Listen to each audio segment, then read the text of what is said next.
Okay, today we're on C, and we're thinking about the cross of Christ.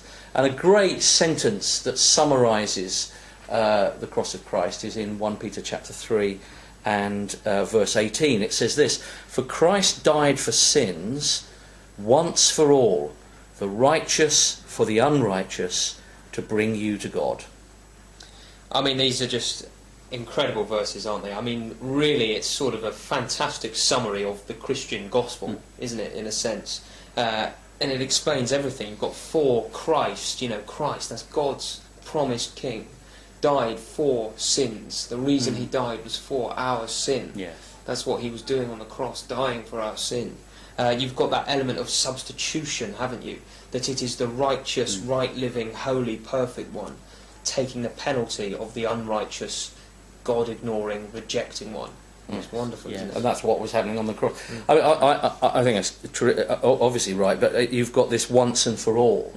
That is the place in history where God sorted sin out. Yes. Where God punished Jesus in our place. It is just amazing. Yes. Or God took the punishment of him from himself on Christ on the cross. Right.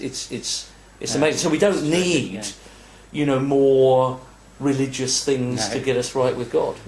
That's right. So the ultimate effect in this verse of what the cross achieves is to bring us to God.